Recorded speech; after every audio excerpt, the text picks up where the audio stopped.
it look good? Does it, or is that Yeah, very good. That's good. That's That's good. much better. There you go. That's much better. Got it. No, well, thanks, Jay. Thank you. You know, Enjoy it's your live. dinner. You know, it's live. It's all happening right now. It's like, That's it. yeah, it's like going to the races and you hear the bloody announcers calling the horses and someone's coming into the office. Yeah, that's it. So without further ado, we've got a special tonight, folks. So hence the reason we're doing this simulcast. It's on Radio FM 88 Australia, YouTube and Facebook, and X's Radio FM 8 Aussie. Later on, you can go to Spotify, iHeartRadio, Apple and Amazon. Now, our guest, and there's a special one off. Andrena's here from the UK. And our guest, David's been on the show 3 times. And he's coming forth to explain to us something that is, I thought the 3rd show was right out there and you just couldn't believe it. It's awesome. But he's now stepping up to talk about his new teacher called Harold. So without further ado, Andrena, would you like to take it away, mate? Right. Good morning, everybody. Good day and welcome wherever you are in the world. And like Jeffrey said, it's our pleasure to have the lovely David back. Apparently the 4th time. I thought it was the 3rd. Flipping out. Time moves on, eh? Anyway, it's lovely to see you, David. And lots of questions. And I know that some people have already messaged me about different things. So I should bring them in the conversation, or if anybody wants to ask any question. So for those of you that don't know David, he's got a huge following on the Gold Coast and all around Sydney and here, there and everywhere. Well known for his psychic flower readings. He's been a coach, philosopher, public speaker, and he's an entertainer. There's no doubt about that. I reckon that's your best way of describing you as an entertainer.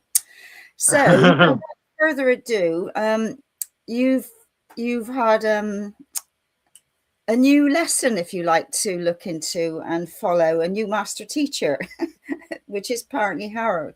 So I don't know if you want to give a quick little brief synopsis about yourself, just brief, because I know the health that we're going to talk about, and we're going to talk about the C word, because I think I said to you before, over here on UK television, the adverts that you see come up now are saying 1 in 2 will get the C word. It's all fear mongering, we know all that, but anyway, apart from that, we're going to come in from a different angle. So welcome, David. And do you want to do a little brief about yourself if you can? Oh, lovely. Thank you, Andrena, and thank you, Jeff, and thank you both for having me on your lovely show tonight. It's my privilege and honour to be your guest here today, all the way from beautiful sunny Sydney in Australia. Just as a little bit of a snapshot about who I am and what I do, I have had the enormous privilege of calling Jeff and Andrena, 2 of my very dear friends, for quite some years now. And a little bit of a background synopsis on what I do and what David Laws is all about. For the last almost 20 years, I've been have been a professional psychic, and that's been my my main source of living. So in essence, guys, I've not worked in nearly 20 years because my work is not work. I don't consider it to be work. It's a privilege to work with spirit. What are we going to say? No, I forgot to say, I'm on a farm. And some of the sheep are being kept up this end of the farm at the moment, and then they're at the gate protesting. So if you hear noises, it's nothing to do with me. It's the sheep outside the door. That's your story. Yeah, totally. Oh, that's funny. I love it. See, that's the great thing. That's the great thing about podcasting, when it's real. It's real. I just love it when you've got all the little bibbles and bobbles happening in the background. Yeah, so that's been my thing for the last 20 years. Now, around about, I forget how long, maybe the last 30 years, I've been very interested in alternative medicine, understanding the true meaning of mind, body and spirit, or mind, body and soul, because it's all interconnected, it's all interlinked. And too many people think that when they get sick, their body is just, getting sick for no reason, and the body, there's a disease of some sort that's hating them and causing all these issues. But if people just only begin to understand that our body is merely just a messenger for what is going on in our life. So anyway, but we'll get into that through the course of our talk. So about 30 years ago, I embarked on studying a little bit about alternative medicine, learning a lot about the basics of alternative medicine, how it can work energetically with the body, and understanding that we're all energetic beings, and that we're all these little blobs of beautiful love and light and energy on two legs. And everything in our life, body or our physical surroundings, everything vibrates at an energetic level. So that's pretty much it. So as far as my work is concerned, I'm actually, I'm a psychic, as I said, but I actually read flowers. And some of you might find that a little strange. I won't waste too much time on that, but it's based on that beautiful ancient psychic art of psychometry. And psychometry, some people pick up a piece of jewelry or an inanimate object, and they can read the energy of that and elicit some messages and guidances from it. That's exactly what I do, except I utilize flowers or leaves, piece of bush, anything from nature. I connect with the nature energy spirits, and they convert into messages, and I channel those. And would you believe this year is my 40th year when I started on the journey of discovering my spiritual side. And yeah, so it's 1986 is when I kicked off, and I think I was 25 years old at the time. So I've given my age away now. I don't look a day over 64 and a half, do I? Anyway, so, but it's been a 40-year journey, but virtually 20 years as a professional. Yeah. Wow, in a nutshell, that was very good. I'm impressed. Thank you. See, it is for me, isn't it? I should have said, put the kettle on. I was thinking, oh, how long have we got? Yeah, that's right. Right. Let's start with your latest journey that we're going to talk about. Sure. So, how did it come about, and what were you experiencing first? So, for people that don't know, you've had esophagus cancer.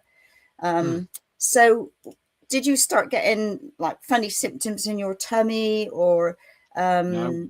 Basically what it was, Andrena, it started around about late August, early September, and it just started ever so subtly because I was eating a meal one day and I swallowed some food, and it seemed to take a little while to get down, but it got down okay, and I didn't think that much of it. And a few days later, I was eating maybe a piece of steak or something, similar thing, seemed to take a little while to get down, didn't think a lot of it. But over the ensuing weeks, I noticed a couple of times, I thought that my food's not going down, and I just didn't know why. I'd never experienced anything like it. So I went to the doctor and explained, what was going on. So she put me through a series of tests, and she sent me for a CT scan, a blood test, a blood analysis, all came back negative, nothing at all. And thank God I insisted. I said, well, honey, there is definitely something amiss because I'm not swallowing my food correctly. So I will insist on another test of some sort. She said, well, I can send you for an endoscopy, which is where they put a camera down your throat. They put you under a light anesthetic and take you into hospital, and they do that. So they did that, and that's when they discovered that there was a mass at the base of my esophagus, and there's a they thought it was cancerous. But they took the biopsy, of course. I didn't even know about the biopsy being done. They do these things without telling you, because I'm not a big fan of biopsies being done. But anyway, that was done, and it came back as what they call an adenocarcinoma. And there's that's the more common of the two different carcinomas that you can get in the esophagus. Mine is the more common one, but unfortunately, it is also the most dangerous one of the two. Anyway, so that was I was officially diagnosed on the 24th of November when I went into the La Trobe Hospital, and they said, you've got adenocarcinoma. So that's when my beautiful sister, Lynette, my sister had been a fully trained, highly qualified nurse for 40 years. She immediately insisted that I leave Tasmania for my medical treatment and go to Sydney, only from the point of view is that the tests were taking 2 to 3 weeks to come back, the results. Really? She said, it's just not good. Yep. She said, that's just not good enough. And unfortunately, because I live in a regional part of Australia, it's considered country/regional, you can wait 2 to 3 weeks, whereas in Sydney, you can get your results overnight. When you have a scan done one day, you get it the next. So it expedites the whole process. Yeah. Yeah. Well, yeah, it's amazing how different places, different areas take weeks, and others can do it immediately. Yeah, that's exactly. So I had, they wanted to perform a what they call a staging operation to see what stage I was at, where they make an incision in your stomach. And by that stage, this was coming back into January. Um, I was losing an enormous amount of weight because I couldn't eat, and my sister said it's time, you've got to act on this pretty quickly. In the very early days, in fact, from the day that I was diagnosed, I started utilizing a series of alternative healthcare products because that's how I work. Yeah. I'm not really into chemicals and drugs and those sorts of things unless it is an absolute last port of call situation. But so no, I was much preferred to go down the alternative medicine route, and I'm still utilising those products today. So I had to have the staging operation done. That was performed on the 11th of February because there was still a few weeks wait to get into the surgery to get that done. That was done in Tasmania. And I also had a PEG tube, PEG, a PEG tube installed into my stomach. So that tube goes into a little plug at the on the outside of my stomach, and that goes into the duodenum. And I can only take liquid food now. I can't take solid food. I can't take liquid form in swallowing because I'm now, my esophagus is virtually occluded with the tumor. So I now have to feed myself intravenously, not intravenously, it's not into the blood. I've been drip fed, I guess that's a better terminology. I'm being drip fed. So I've got a drip set up beside my bed, and that feeds me for 12 hours for the night. And I get my sustenance from that, and that's food that the hospital supplies for me, along with the water flush bag, like a saline bag. So, yeah.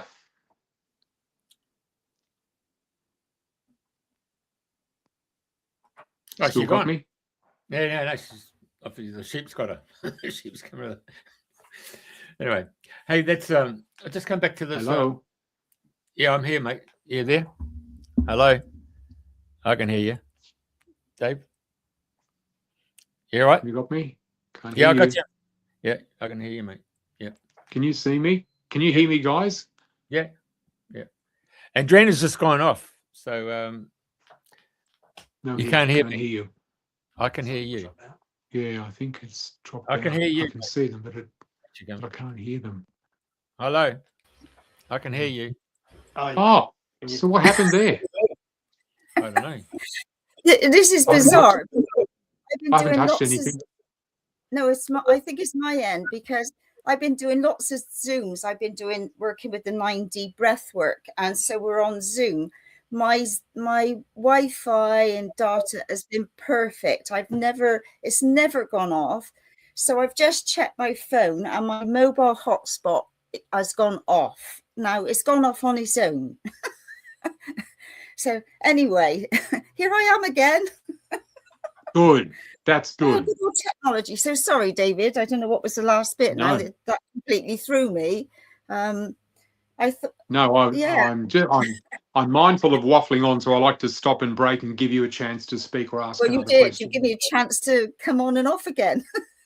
Oh, that's funny. Yeah. So you were saying that you do alternatives. So, like, I know a lot of people are linking the Ovid jab to lots of things, and I know that's not your pathway, not mine, but people do have choices and some don't have choices. So like, you've done the alternative. So can we go back? So did you have any guidance or any awareness that there was something big coming up for you that you didn't really understand what it might be, or any inkling at all? Not prior to this, Andrena. No. It's funny thing is my guidance is pretty good, but I'll tell you what. I do have to apologize, guys. From time to time, my voice gets a bit stuck because of this situation I'm in, and I have a little bit of spit comes up, so I have to discard that out of my mouth. So I do apologize for that. Don't apologize. We're very honored for you to share your story. Thank you. Anyway, I did get an inkling, I think, like not message wise, but about a month before this situation came up and before I had issues with swallowing, I instinctively went into a series of fasts. I was doing some fasting, and I started off with a 24-hour fast, and then I did that really well. Then I went into a 3-day fast, and then I ended up doing a 5-day fast. And it was about maybe a month after that that this situation arose. So I think instinctively I was tuning in to the fact that my body needed to start Yeah. detoxing and clearing and cleansing. So yeah, So you give it a good start then, really. gave it a good start. Correct. Yeah, totally. So what sort of things did you take the holistic, because I can imagine, like, I mean, I've got different friends suffering with different things, and you put it out on Facebook or social media, and then you get inundated with people saying, take this, do that, do this, do that. And I bet because you've got such a following, I bet you had messages coming in left, right, and center. Hundreds, which was lovely. It was very lovely, but you've got to filter, otherwise you'll go nuts. It was lovely. I was swamped by so much information from so many beautiful people from all around the world. And as you said, honey, I'm very, very fortunate to have a large following and a large loyal following. And I've got some very, very beautiful people in my life. And they all came from the right perspective. And let me tell you, like, the information that they gave was just phenomenal, which was wonderful. But I must say that from the outset, from day one, when I got the official diagnosis that it was the big C, I contacted my very dear friend Ross Harty up in Queensland. Ross is a clinical nutritionist. He's not a naturopath. He's not a herbalist. He's a clinical nutritionist, and he's been in that position for just over 40 years now. And he lives up in Cairns in Queensland. Like I said, we've lectured together on cruise ships. We talk about the mind, body, soul. We do workshops together. He talks about the body. I talk about the mind, spirit, and the soul journey stuff. So it was just natural that I contacted him to, tell him of my news. And he didn't stress. He said, oh, mate, he said, we can handle that. He said, we'll put you onto a series of products to start balancing your body and getting things in order and see if we can knock this on the head. So that's been 4 months now. But for nearly 5 months that I've been on that product or those products for. And then I've been adding things to it as well. There's a regime that I go through, and having something like this, particularly when you're treating yourself with alternative medicine, it's quite daunting because there's quite a range of products that you can take. And I mean, there's really no end to it all. I jokingly say to people, you should see my bedroom. It looks like Chemist Warehouse. Because there's so much. So if you run out of something, honey, give me a call. I've got 4 of them in stock, whatever you want. I've just got 4 of them. So it's just like, but I look at it, but you know what? It just makes me feel good. I think, oh my God, this is all the good stuff that's going into me, So so that's what I've been on since day one. Right. So I believe you've got some sort of tube in your tummy to. Correct. Is it? Yeah, because I don't know anything about this. So if you'd like to enlighten me and our guests, our listeners. Yep. I have a PEG tube installed, and let me tell you, up until this occurred with me, I'd never even heard of a PEG tube. I didn't know such things existed. What are you saying, PEG? PEG, P-E-G. Yeah, PEG tube. Okay. PEG tube. Never heard of it. Yeah. And I must tell our audience as well.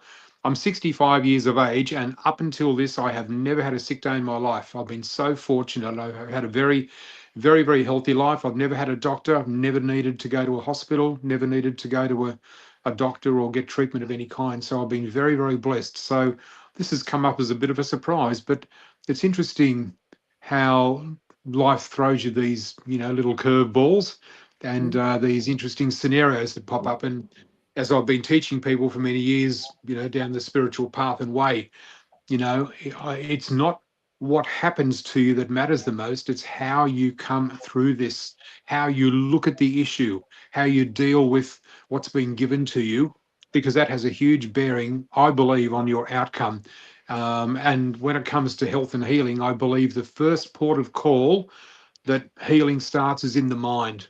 forget the body. It comes second, third down the line, but it starts in the mind. What do you believe? If you believe you're going to beat something, you will, pretty much.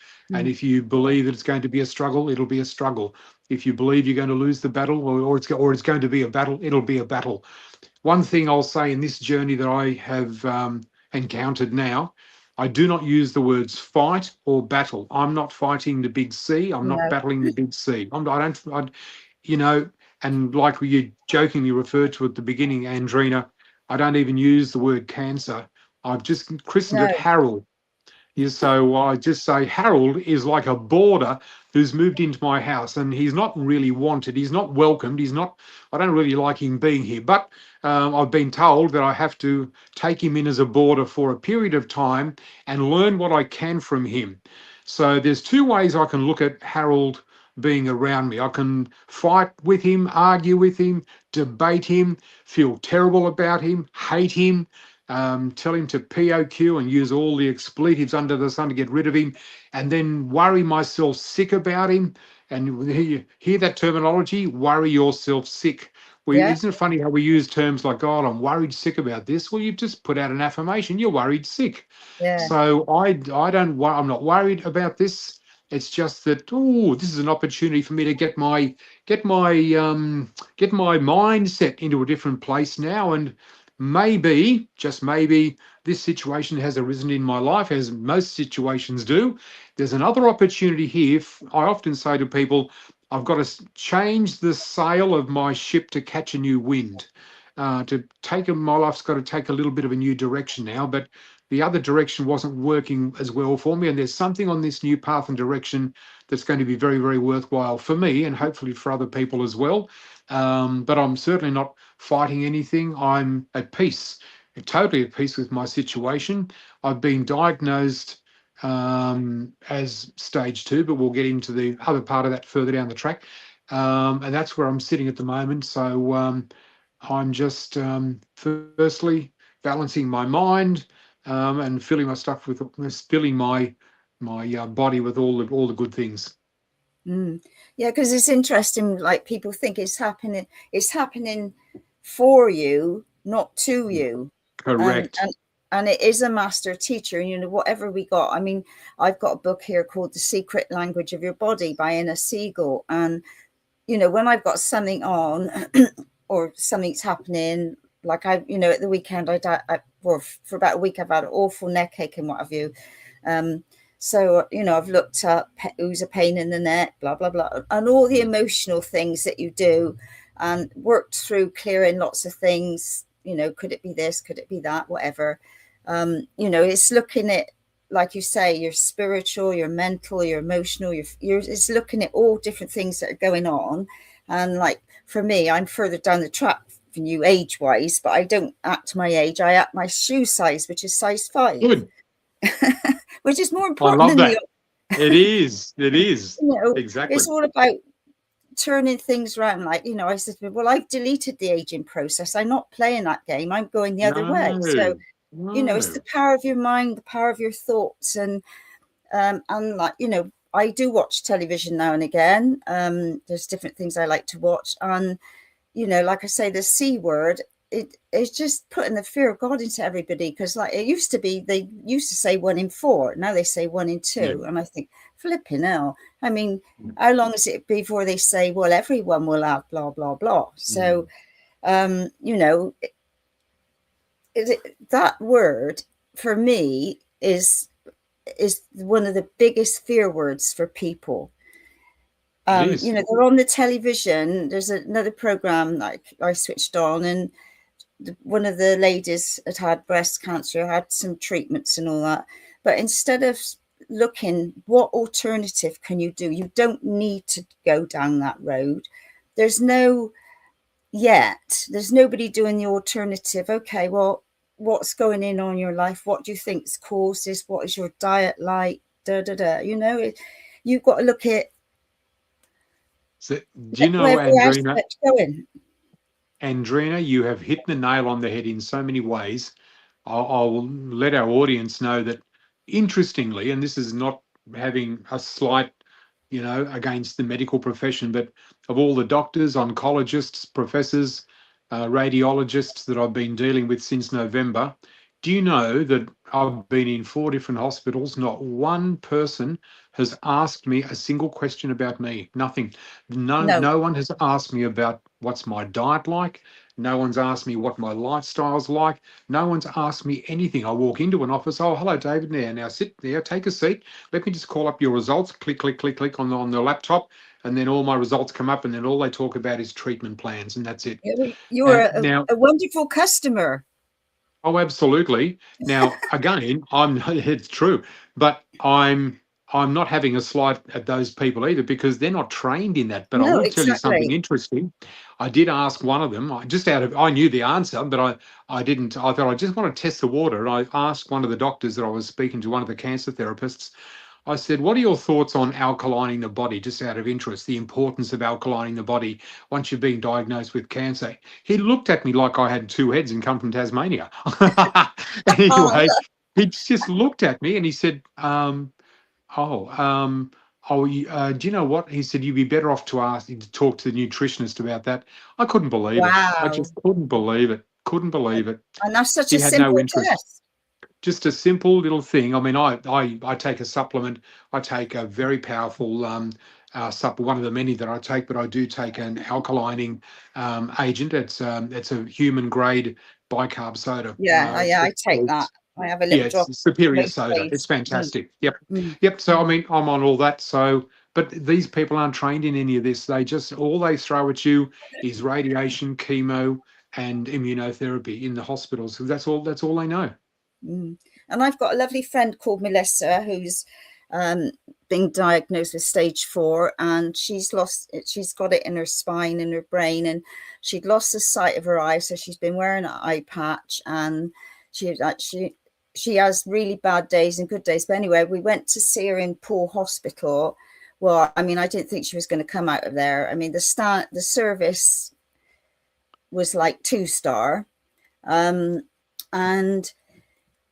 yeah, the care just didn't seem to be there anymore. And they kept saying, we give you 2 to 3 weeks left. And so next thing, she's moved to the hospice. So, and I said to her, I worked in on the Gold Coast in Paradise Kids as a volunteer. And I said, don't take that on board. You're in the departure lounge, but you're in the wrong, wrong one. So, and I said, people do come out of a hospice, but they kept saying to her, you've got 2 to 3 weeks to live. Nobody ever said to her, look, you've come to the hospice. We'll do what we can to help you, to see if we can get you out of here.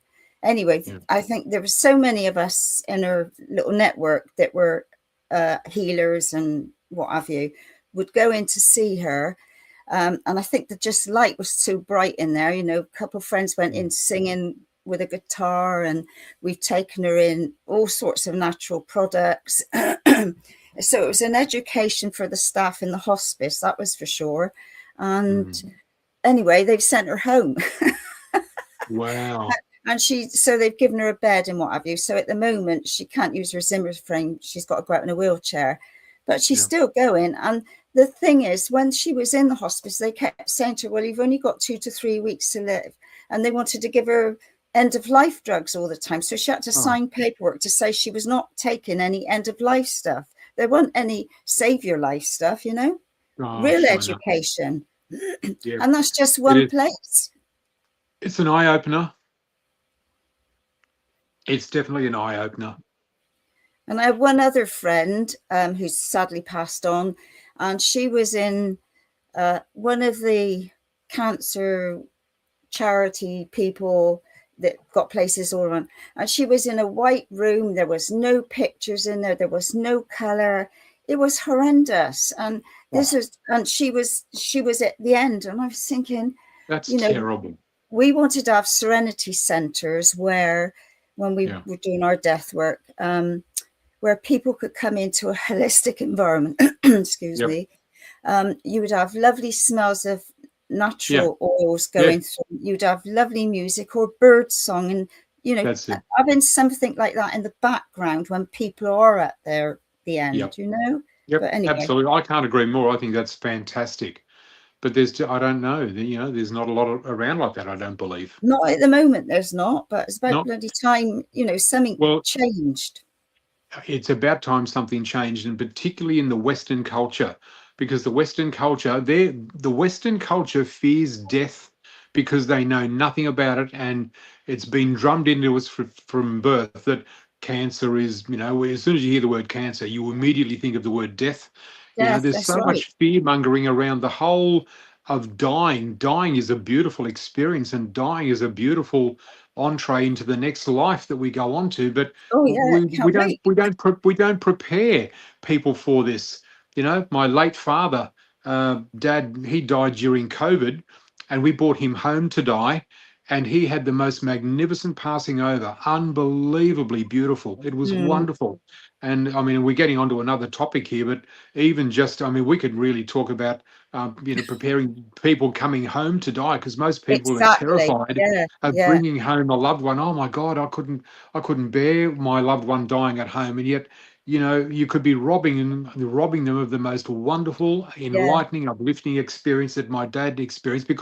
And one of the reasons that we brought him home was we weren't allowed to visit the damn hospital because of the COVID regulations, Oh and God. we knew that he only had days to live, so we brought him home. So my sister, being a nurse, as you heard, we had him all set up with a hospital bed, and Dad was only home for 3 days, and he passed. And my God, he had a beautiful send off, most magnificent. It's another story for another time, but It is. um, Yeah. but it comes back to what you said, Andrena. We really need. That's really piqued something with me. You telling me that. I thought, what a great idea that would be to have a centre, for people to pass over in. Like Yeah. if We're in a they weren't able holistic to go home environment.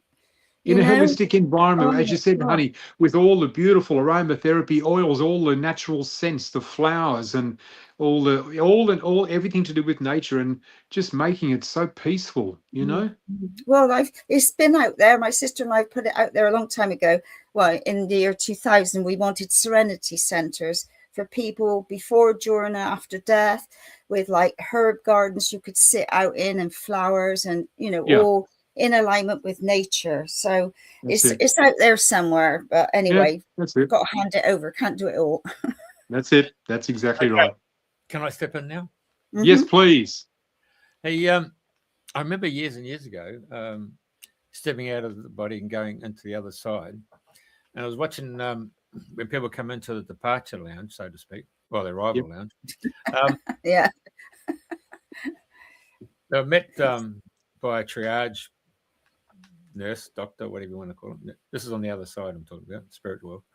And the first thing they did was, Maxwell Smart, and you see them walking down the doors, and Yep.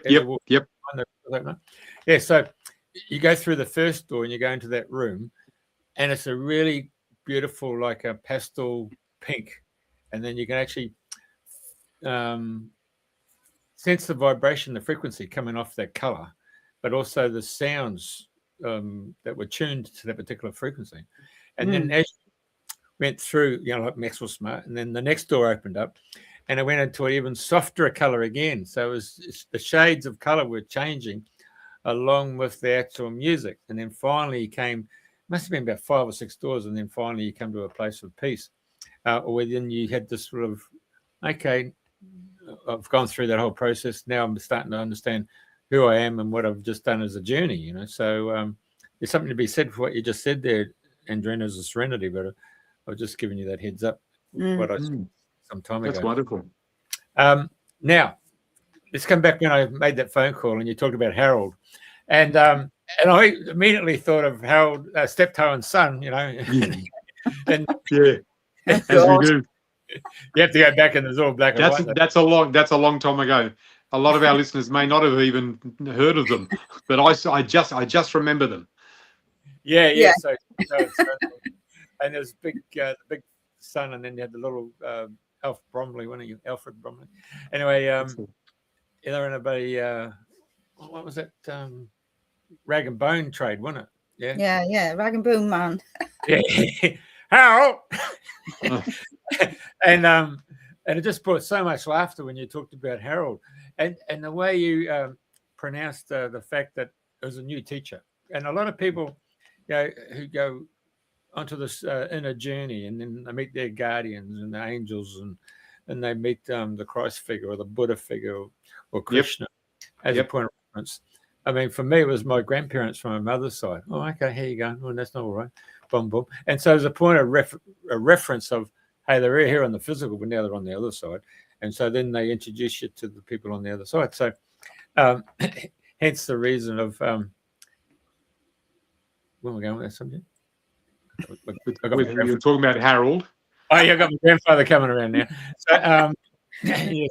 What shoe size are you? Anyway, buddy, hell, my grandfather's around. What are we talking about now? Just lost it.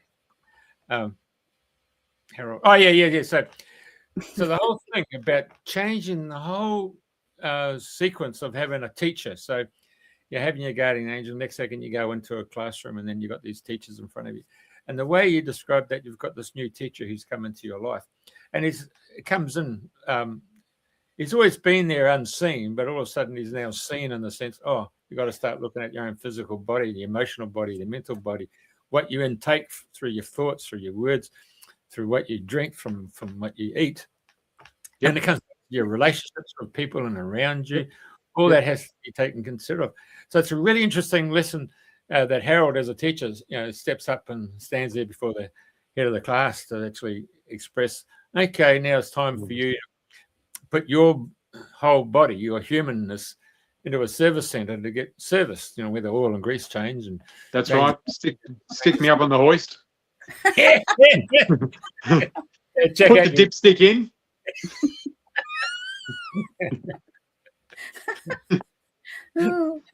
Yeah, so I mean, we're so used to taking a vehicle and just getting filled up with fuel. That's right. We take that as for granted, but we get belligerent at times when we have to put the car in for a complete service, and whether it's a timing. Well, that's right. But then one day, Jeff, the warning light flashes on the dashboard. Yeah. So they change the car. That's right. So do you know what?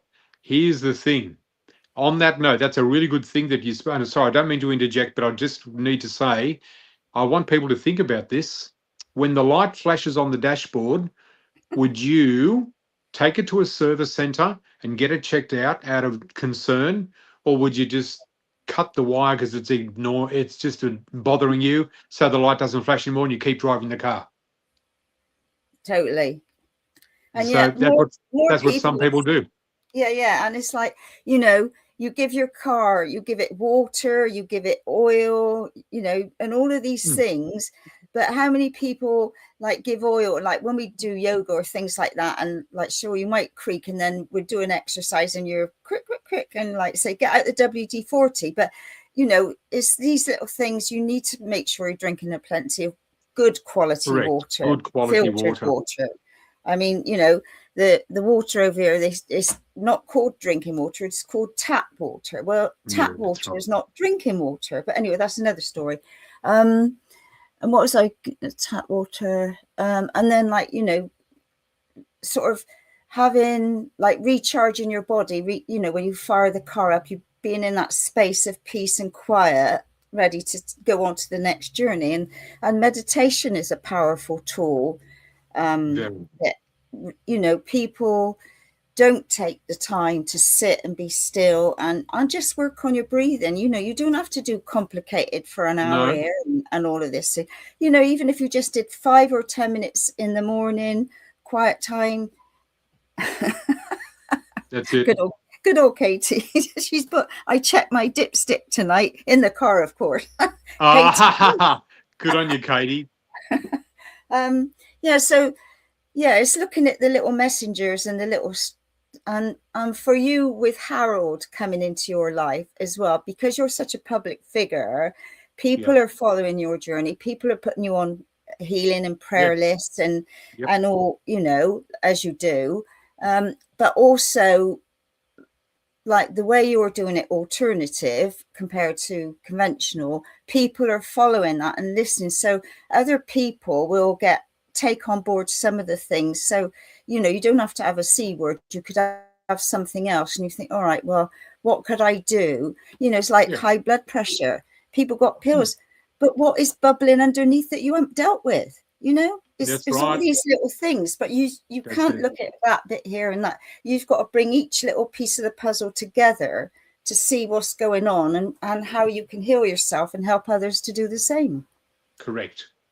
But see, 100%. a lot of religion has got to the point they've had these fantastic teachers that have come along, and but then they've been manipulated and turned into an idol, and so everybody's now praised to an idol.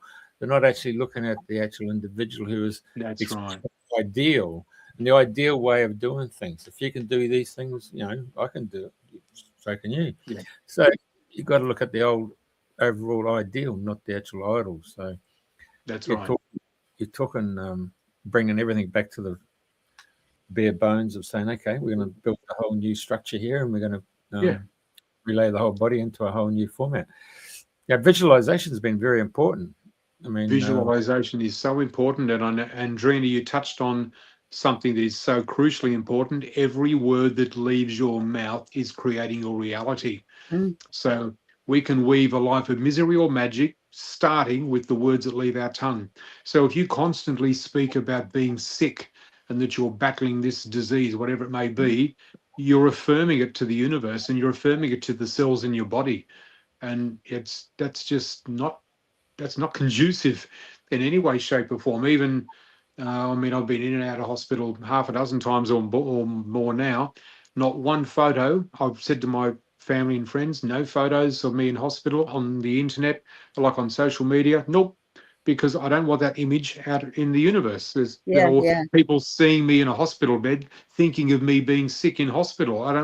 I'll give them updates, but it's only a written thing. I'll have a photo of a bunch of flowers or something, but no one will ever see me in a hospital, no matter what, because that's not how we work. Yeah. But going back to words, I mean, like people say, oh, I'm dying for a drink. That's just one example, and you could go on and on with your words. And, like when people say to kill two birds with and I think, no, you do two things at once. Why would you want to kill a little bird? I know. And then you say things like, oh, I'm so sick of this. Yeah. And I'm so sick and tired, and we don't realize the words that we're using. But, I know, of the word spell and spelling. Yeah. Even a lot of people don't realize that. For our audience out there, we all know what the word spelling is and how to spell it. But spelling, we are casting a spell with our words. Every word that we speak is casting a spell on ourselves and on other people. That's what spelling is all about. It's ancient time, goes back into ancient history, and people think, oh, I never thought of it like that. But we cast a spell with the words that we speak, and that's why we call it spelling. Well, can we go back to your peg that you've got in your stomach? So yes. Can you eat or drink anything through your mouth now? Nothing. Or is it still? Nope. Right. Okay. Nope. So how does it work then? And do you have to wear it all times throughout the day? Because I've got no idea. So okay. Yep. I'll enlighten you, my dear. Thank you. That's all right. I have a drip set up beside my bed, and there's like a little food drip. Like a bag. It's a 1 liter bag of liquid food that comes from the hospital that hooks onto the drip. And there's a bag of water that goes with it to hydrate me as well. So I get hydrated and fed simultaneously from this. It's a 12-hour feed pretty much. So I don't have to go, whatever time I go to bed. If I go to bed at 8 o'clock, well, it'll feed me until 8 o'clock the next morning and so on. Right. And do you get a choice of what your food is? No, darling, unfortunately, I just get one bag. I have never in my life ever appreciated food and water so much in all my life as I have right now. Never, ever. It's like, what do we have today? Do you know what? I feel like a cow, because cows wake up in the morning, they, well, what do we have today? Let's have some grass. We'll have grass, so that's there's not much on the menu as far as cows or I'm concerned, or people with esophageal cancer. But having said that, that's the official thing that I take from the hospital, but I am supplementing myself through, I have a syringe that I can attach to my peg tube, and I can syringe in things like some bone broth that I make up. I make a beautiful chicken bone broth. Very sadly, I can't get to taste it though, because it goes in through my tummy, not through my mouth. So I do that. I also do, when I get all of the right veggies together. I do some veggie juicing, and yeah, so I do that, and also I have all my vitamins that I'm taking. I have a mortar and pestle, so I put them all into that, and I grind them up into the finest powder. Add a little bit of water, make it into a paste, and gradually add the water till I make it into a slurry, and then I make it into dirty water. And I have about 3 or 4 syringes of all my vitamins that go in through my peg tube. Wow, it's quite a process then, isn't it? It's a process, honey. It's a process, because I just can't put anything. The thing is, I can put things into my mouth and I can swallow, but they don't stay down because it's at the base of my esophagus. I've got no issues with my throat. It's the base of the esophagus. It's right where the entrance to the stomach is. That's where the issue is, and it's coming out of my esophageal wall. So will you have to do this for the rest of your life? There's no... Oh gosh, no. Nope. I'll only have to do it until we can reduce the tumour in my esophagus. So that's what I'm focusing on, is reducing the tumour through the products that I'm taking, through meditation and visualization. Visualization as much as I can, because the moment I can start getting that tumour to shrink, I can start eating all the right food and getting everything back in turn and work at rebuilding my life again. So are you thanking Harold for shrinking and getting smaller and smaller? Oh my lordy, let me tell you, I mean, it's a hell of a weight loss program, honey. I've got to tell you, since I've started, I've lost 38 kilos. Wow. So I think I was 104 kilos when I started, and I'm down to about, well, I've actually increased a few kilos now. I was hovering around 68, 69, but I think I'm up around 71 now. So gradually starting to increase it. Yeah. Yes. My perfect height weight ratio is 80 kilos. So I'm about 9 kilos underweight at the moment. Oh, that's not too bad then. No, good on you. It's not too bad. And everyone's saying, gosh, you look so good, you know? Yeah, yeah. And the thing is, you see people and people have got different things going on, but you've got no idea what's going on, you know, behind that person's eyes, what they're going through or anything, you know. It's just but there was something I was going to ask you then. Yeah, so when you had the diagnosis, and obviously straight away you can't eat, how did you, I mean, to be able to eat and drink and taste, you know, food and what have you. It's the joy of life. Yeah, yeah. So how did you integrate that? Because that, I mean, I can't imagine what that would be like, and listening to you. So how did you bring that into your being? Because that's quite a shock. It's not like, it was a shock, but it was something I had to. Little step. It's like all of a sudden. Well, within 3 to 4 weeks, I was eating less and less, drinking less and less, and I knew that I was in trouble. So,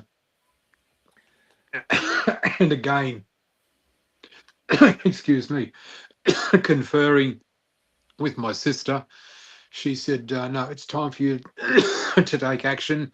You're losing way too much weight, David, and if you don't curtail this and get yourself sorted, you're going to be in dire straits." And I think she said the human body can only last 10 to 12 days without food or water, and your system starts to shut down. Excuse me. I remember one of the Don Tolman talks, he did a fast for 40 days. Can you remember that, Jeff? He shared his story. Yeah, but he still had liquid, didn't he? I mean, breatharians do it too. I mean, yeah, that's right. And they work with the sun. But hey, have you? I mean, everything has consciousness or conscience. Yeah. What's Harold got to say? Did he say you can't stomach something, or there's an? Well, that's a good question, Jeff, because the thing that astounded me, I'm glad you're going down this path, because I met with Dr. David Murray down in Launceston Hospital, and he's the cancer professor who gave me the full results and the full treatment plan for what I would undergo.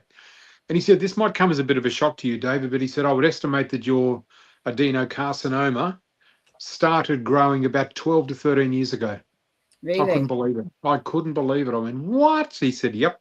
He said, that's been growing for a long time. So the first thing I thought of, because of my metaphysical training and beliefs and understanding, The body's always a messenger for a metaphysical reason. Like, what's the spiritual reason behind this? Now, esophagus is about swallowing. So I immediately was taken to what could I not swallow 12 to 13 years ago. And it made total sense to me because that was around the time I had just come out of my divorce with my ex-wife, which was very amicable, thankfully. And for those of you that saw my previous show, you'll know the story that I came out as a gay guy and started a whole new life. But the difficulty I had 12 to 13 years ago was stomaching and swallowing who I was, because I had a difficult time coming to terms with that. Not that I didn't have any difficulty being gay, but I had a terrible time coming to reconciliate the fact that I had ended it was because of me that our marriage ended and family life ended, and I took a long time to get over that. So but over the last 12 13 years or more, I've done an awful lot of inner work and a lot of inner work. I've done so much, and I believe I'm clear as a bell in that regard. But there was just something there that triggered that, and now it's sort of reared its head. So I've just got to look at this and deal with it from an energetic perspective, and not just pills and potions are all wonderful and good, but if things aren't lining up with you energetically, that's why we talk about the word disease, dis-ease. Right? And then because the opposite to dis-ease is at ease. We've got dis-ease at ease, and a lot of people don't realize that. People think, I've got a disease. Have you broken the word up? There's a dis-ease vibration, so something's not at ease with you. So I've got to work out how I can bring myself to become at ease again. And with the word as well, so many people say, I got the C word. And it's like, you keep affirming that you've got it. I know. And people use... Yep. And they say, I hear it so many times. My tumor. Yeah. It's like, well, it belongs to me. Well, hello. You're stuck with it if you don't change your language. And I know because like I said to you, I got the secret language of your body. And when I looked at it, I thought, well, what's the esophagus all about? And then like what you're saying about what you couldn't swallow, blah, blah, blah. And I thought, and then like when you say you go back the years and then you think, okay, well, what was going on then? Where was I? And I couldn't swallow what was going on at the time. I couldn't, you couldn't accept what was going on. You couldn't. Yeah.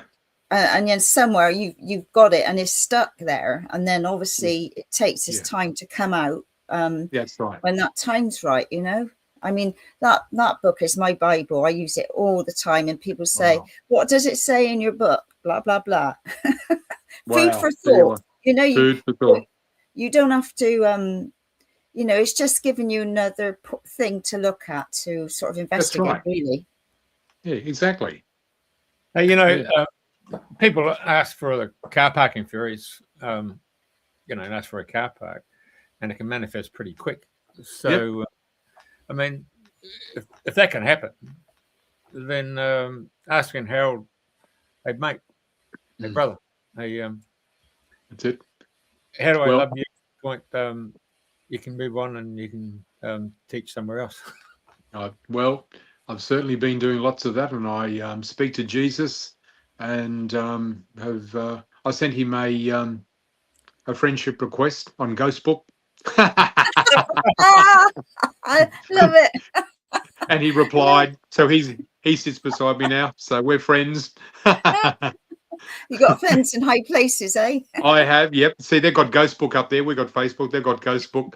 So I sent him a request on Ghostbook, and he replied, yes, Dave. Yep, I'll come with you. So he and I are working together. So that's a lot of fun. And on that note, humour is the big key in this for me. It's fun with a capital F.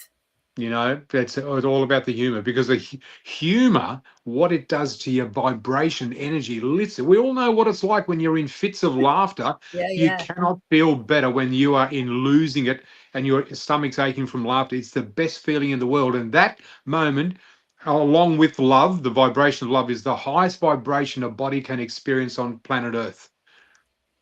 And it all starts with loving yourself first, which you're not taught.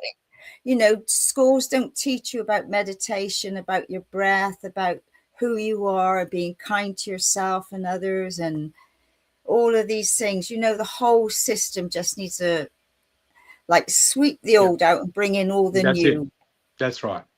Well, actually, it really came about in sport. I mean, Dallas Cowboys, because it was close to Houston and all that stuff for the NASA missions, they used to get those big reels, and they used to go and film their particular players, and they didn't slow it up into a big slow motion. So instead of a kicker coming in on special teams and only take 3 seconds, they turned it into a 15-minute movie, and then they created those float tanks, the saline solution. Yeah. And you lay down in that salt solution, and your body's not touching anything, but you're looking up, and there'd be a screen there showing your whole muscle memory, if you want to call it as such, visualizing the fact that you can kick this and you're going to get it. Yep, they did that in the 60s. I mean, the guy De Silva, with his 2 girls there on the landry floor, and he was talking to them, and listen to what was, yes, Dad, and they repeated it, and that's how he discovered the theta waves, and you can talk to the human body using theta. And then we go to East Germany, where they actually started the visualization process for their Olympic teams, and we see that with our swimmers. We have to go back to Lisa Curry, and we have to talk to Tracy Wickham and Ian Thorpe, where they did a lot of visualization. I mean, they're swimming there, going down that black line all the time, but they were just seeing themselves and getting past that barrier of times, So a bit like the guy who ran the first 4-minute mile, Roger Bannister. Once he did it, everybody else was able to break. Yeah. And on the weekend, we just had the marathon in London, where they actually 2 guys got under the 2-hour mark. So they broke that physical mental barrier. So there's a lot to be said for mind over matter. So, mind over matter, 100%. I always think about those fundamental churches in America where you get the big 10,000 people there, and the pastor stands up and they say, oh, Brendan, can we all send love and prayers because Brendan's got hemorrhoids? And I'm thinking, 10,000 people have just seen this poor bugger with a pain in the ass. So so you got to start looking at the immediate family and people around you, because those relationships, they also need to come on board and change their whole mindset. That's right. So, that's where I've seen the healing book, and I see it in various different facilities all around the world, and they should change the word from healing book to the love book. And so that's right. The pastor's at the front there, and he says, and today we've got the love book. We'd like to send love to and so everybody just sees you as a full person, not the actual focus. Yeah, that's right. Don't focus on the issue. Anyway, no. So can I ask, with you announcing what you're working with, your master teacher at the moment, have you had that many people saying they've got similar or similar issues going on, or they're dealing with something like that along that route? Just with cancer in general, Andrena, but I haven't encountered anyone that's got what I've got. No, not in my circle. But I mean, like you said, lots of people have cancer, and lots of people have shared their story with me that they have had cancer in the past and they got over it. Yeah. And there is, for people that may be diagnosed, it's like when they do, like I would never have a mammogram. And when people have biopsies, I don't understand is when they cut you open, take a bit out, they cut you open, but the root's still in. And the root, still growing. I just, anyway, I don't get that. It doesn't make sense. Yeah, it's, forgot where I was going with this now. Yes, anyway. So what, is there anything else? Because obviously we've talked about a wide subject.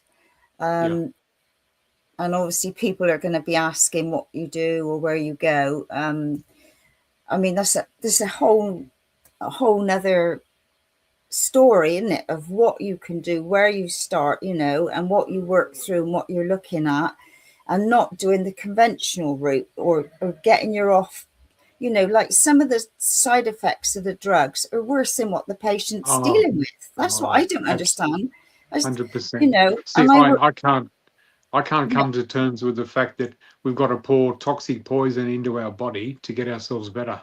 It just doesn't sit with me, you know. Yeah, because I remember working in a mental health ward a long time ago now, and like when I first started there, I was just horrified of the side effects of the drugs that the patients were getting. And like I can remember one patient come up, she had terrible head and this was going on, and I said, well, get something. She said, it's a side effect of what I'm taking. I said, really? And so she was having terrible dry mouth problems. So then they were giving her, because of that effect of that drug, they were giving her another drug to counteract that drug with what was going on, you know. And I thought, no wonder these people are experiencing so many different things. Yeah, that's right.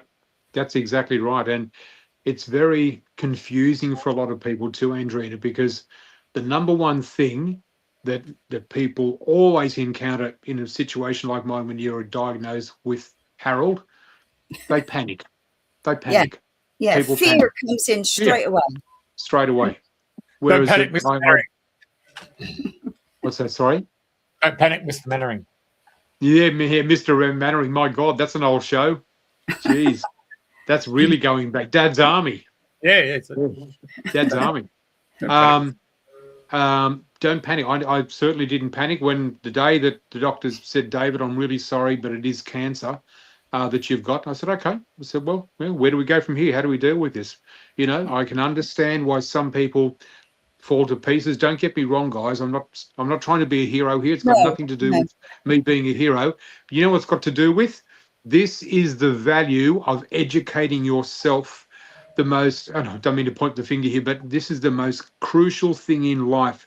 I often say to people, my friends, the most powerful weapon on this planet is knowledge. That's the most powerful weapon, is knowledge. So if you're beset, God forbid, with something that's happened to you in your life, don't panic, because there's a way out of this. You see, I look at it from this point of view. I didn't step off the curb and get hit by a bloody truck or a bus because I wouldn't get a second chance. You're gone. I'm out. That's it. This is different. When you're given a diagnosis of an illness of some sort, there's another way. You've got options. There's always options. Don't just take it, oh my God, I've got this. But that only comes from fear, but it also comes from lack of knowledge and understanding about what is out there that can really help you. And there's so many different alternative organizations. So many. And people, you know, there's so many people now are looking at the alternative, breaking away from the NHS because of very different reasons. So there's so much out there, alternative that people can, and advice centers, and, you know, just talking to different people, you know, somebody will tell you, or you say, I've got this. Oh, have you tried that? Or have you tried that? You know, most people are offering you advice freely now to help you along the pathway. That's right. And we're very blessed. I mean, it's a little bit of a double-edged sword because, you know, we've got the internet now, which is the information highway, but that can be detrimental as well, because there's just so much, and that's why it can really, you know, hold you back and confuse people even more. So you've got to be very, very astute in who and what you allow into your life, as far as information and knowledge is concerned, and do your research on who it is that someone's recommended a person. Do research on them, research the product that they're recommending. Don't just take it like, oh yeah, okay, well I'll whack some of that into me. Never heard of that, but I'll try that as well. You can't just take a full blanket approach. You'll just end up going crazy. But when you understand some of the basics, and if you're fortunate enough, like I am, to know some people in this line of work that are professionals and have had many, many years of experience, that's the thing that can really take off the pressure and the stress and the worry, and think, you know what, it's not the end for me. I've got lots of great work to do yet. And it is a master teacher, and it's how you learn your lesson. That's it. Yep, that's exactly right. So no, just another lesson to learn. Hey, go back to Dr. Momoto's work with with the water. Yeah, and we're seeing the frequency and the pattern on the highest vibration, which was love. Yep. We've also seen Andrena had the tubes, the solfeggio tubes, where they had the different frequencies that would came out. What were they? 536 or something? And 528, 526, 397, and it goes on. So there's 111 in between each one, which a lot of people don't realize. Yeah, so there was the frequencies, but there's also the Amish people over there in Pennsylvania or Philadelphia area. Yep. I mean, they live a real holistic, grounded, earth-based lifestyle. But one of those things is still the act of prayer around the table. We're holding hands and saying prayer. Prayer is so powerful. So I remember, what was his name? Jason McDonald did a workshop, and he actually got everybody around to do that just to bless the food. And that was quite instrumental in the fact that I did a double take and I thought, well, that's really interesting because energetically you've just gone and changed the food. And I noticed the same when I was over, checked out John of God over in Brasilia there, or just Abidjan. And there was a group of people who came and they were given the job of kitchen duty. And they had all the vegetables and they had it all outside in the sun. And the person who was running that particular kitchen came out because they're all come every week and they change groups. That particular lady got them to hold hands and they were to bless the actual vegetables. Once the vegetables were blessed, then they started peeling them all and then thank you very much. Then they put them in these huge big vats. And the lady then got them into the kitchen there and they did the same thing about doing the prayer for the actual kitchen itself and the ambience in the room and the food. And I remember coming up for lunch and thinking, oh, soup, I think I'll go back for seconds before I even got my first bowl. But when I had the first bowl, I didn't need any more because the actual, what would you call it? It was voluptuous. It was full. It was just a whole new paradigm. All the new energy, all the energy that had gone into it. Yeah. So I was really more than satisfied with what I humbly took in, and it was a humbling experience. Yeah. Wow, that's amazing. I know I've gone to retreats in the past, and we've all linked hands and done a blessing and done a tone-in before we've ate our food, which is important. So on that note, another thing you can do is your own inner tone-in. Like the bumblebee, you just close your eyes and you're just doing the humming and sending it to where you need in your body. And that's so easy to do because it don't cost you anything. You just sit here going, but you can feel it going through your lips and outwards. You know, if you keep doing it, it brings you into a very calming space. I listen to the Om. The Om chant. All these things make such a difference. They do. They really do. Now, I go to bed at night with the headphones on and I listen to a whole raft of different things and it's just fantastic.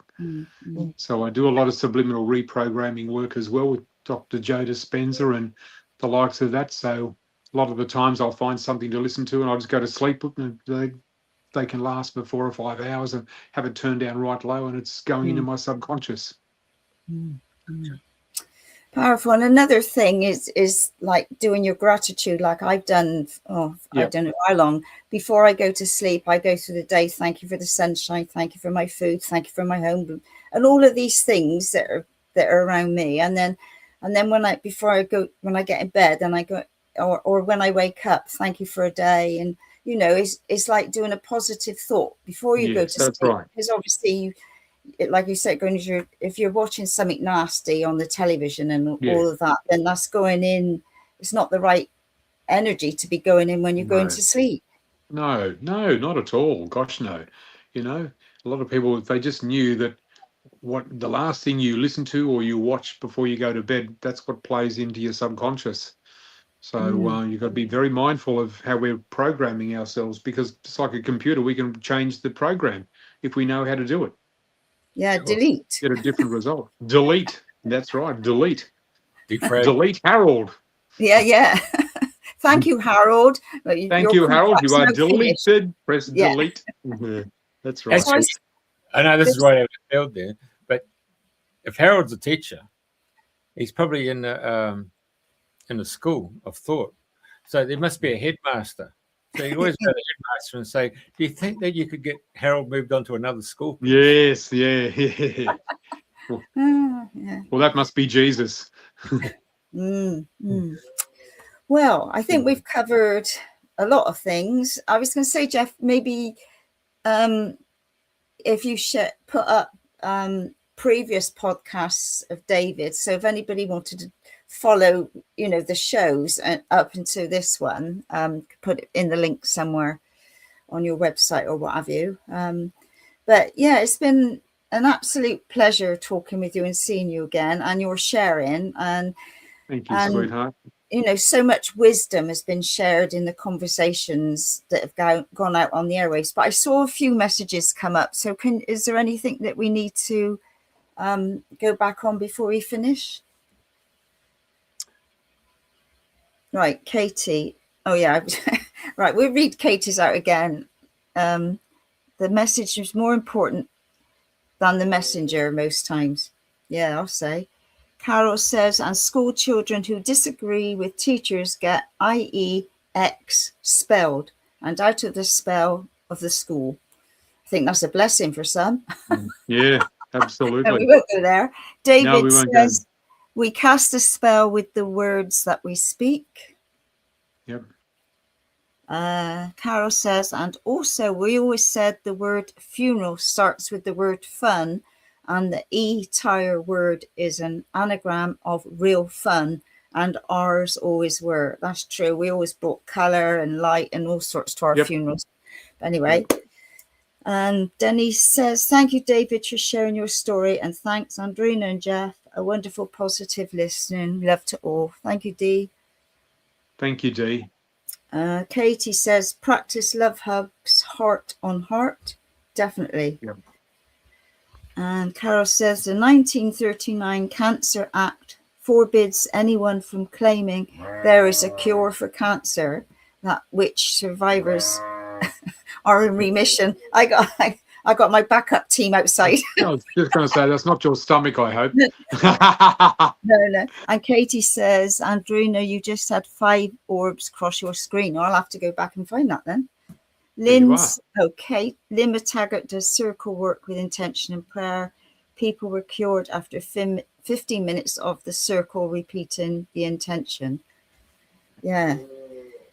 Yeah, and sometimes people have got a shorter lesson to learn for whatever reasons. They don't need to go on a long journey, because each soul is on a different journey, different stages of life. And, I might look at that person. All right, shush.